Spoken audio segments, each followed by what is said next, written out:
this is the iPhone 16. I've had it for a month now, and I'm going to stick to my word. This is 85–90% of what the iPhone Pros have to offer. If you don't want a Pro, you go with the regular iPhone 16. Starting things off with design, they cleaned up the camera setup right here. It's not a diagonal setup anymore. That makes sense, you know, for spatial video, but I don't know if it's because it gives it the new new design feel, but I like this setup better.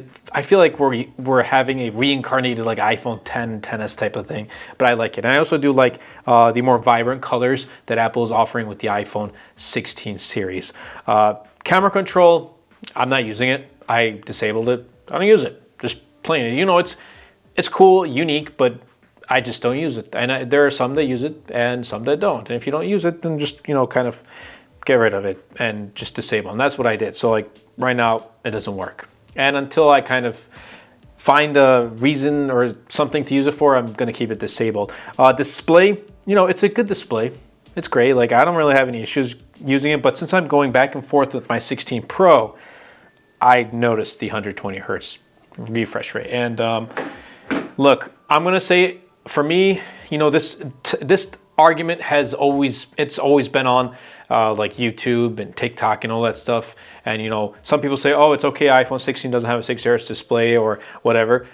No, we're at a point where like, come on, the iPhone 16 should have had 120 Hertz. Now we're hearing iPhone 17 is going to have 120 Hertz. It's not a Pro feature. 120 Hertz shouldn't be considered Pro. And I think Apple finally realized that with the rumor saying next year it will come with 120 Hertz. But like, those people, do they have to wait until next year to pick it up? No, you probably shouldn't. Still pick up the iPhone 16, or if you really, really want that promotion, then go for the Pros. But this year should have had it. Nonetheless, since it doesn't, you know, I've gotten used to it, but I wanted to put it out there. I just wanted to share my thoughts about it. The quality of the display itself, though, is great. It gets very bright outdoors, so you won't have any issues. And yeah, it's an iPhone. You know, everything else about the design is about the same. Speakers are also really loud, or not super duper loud, but they get pretty loud for me to use while I'm in the kitchen, or you know, while I'm getting some work done, and I usually have a YouTube video in the background just playing. Just, I don't know, it keeps me more on focus and more productive, but that's just me. And I also want to talk about the software and the performance, because, you know, iOS 18 has been good so far. I haven't really had any issues. Actually, I have. The one issue is when I'm typing, for some reason, I press on the 1 and it doesn't respond, and I have to press on it really hard again for like the second, third time, and then it kind of clicks and it responds. But I don't know. I've seen like maybe like 2-3 other people that had the same issues, but that's the one thing I've noticed, especially like if I'm uploading a YouTube short or something, that's where I notice it. Or if I'm writing a thread post or a Twitter post, that's where it kind of, I have come across it. But everything else about this, you know, fluidity is awesome. The apps never crashed or anything like that. So that's a plus. And the A18 chipset obviously makes sense. It has 8 gigs of RAM, which for Apple Intelligence, which is still isn't here, but and I don't have the beta on this iPhone 16. I have it on the Pro, but not on the 16. And I'm looking forward to it because the only feature I use Apple Intelligence on the Pros is the cleanup feature in the Photos app. So it's like the magic eraser like Google has. That's the only Apple Intelligence feature I've been using so far. So it's kind of, you know, I'm actually upset that Apple Intelligence being marketed so much. This phone was built for Apple Intelligence from the ground up, but where's Apple Intelligence? It's not even here. If you're going to talk so much about a feature, then at least release the iPhone later or release Apple Intelligence earlier. I don't know, but the fact that they're just kind of marketing these devices built for Apple Intelligence, it's not even here. And everyone that I've spoken with that has picked up an iPhone, like non-tech people, are mainly picking it up because they just need a new phone. They don't care about Apple Intelligence. In fact, I know some people who don't want to pick up a new iPhone because of Apple Intelligence and because of AI and all that stuff. And, you know, come on, Apple, just move on from Apple Intelligence. If it's not available at launch, maybe don't market this. I don't know. That's just my thoughts and opinions. But, oh, there's my cat. She's opening the door and she got in. She had some of her food and you can hear the bell in the background. Hey there, Chai. Yeah, I wish I could show you right here, but my camera's on a camera rig, so I don't want to remove that. But nonetheless, thank you for coming in, Chai, to, actually, I'm going to record that on my iPhone right here so I can kind of insert that while I'm talking. But hey there, Chai. Oh, yep, she's still a little hungry, but she decided to keep me company. Hey there. Hey there. Ooh, yep, you got the big stretch there?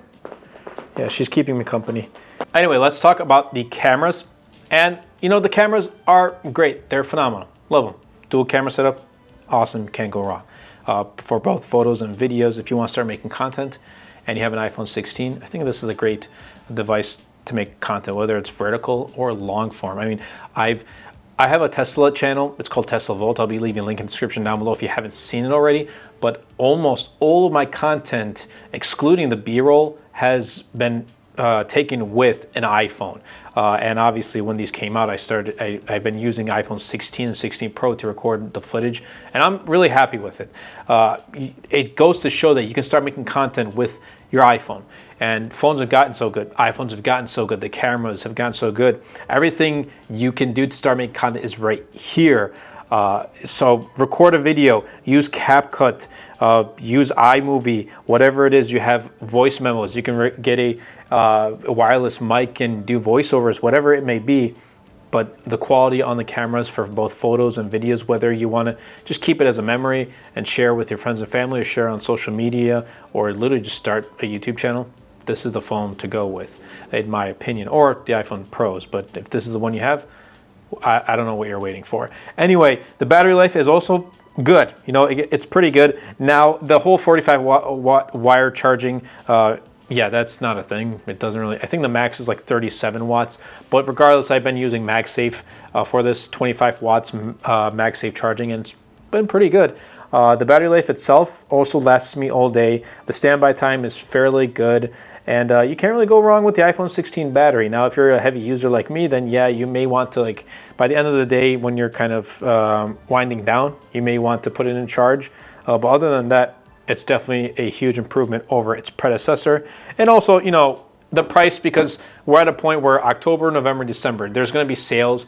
And while I know Apple doesn't directly say, hey, iPhone's like $100 off from their website, there's going to be carrier deals and all that stuff. So definitely be sure to stay on the lookout.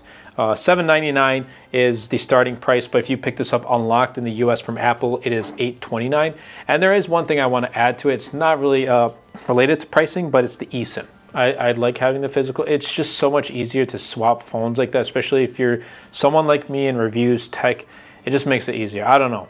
So I hope they bring back the physical SIM tray, but I guess that's where they're looking at. Anyway, it's been a great phone. And I use this mainly for the YouTube business. You know how they say work phone? This is kind of like my work phone. Now, I also do have an iPhone 16 Pro that I also use for the business.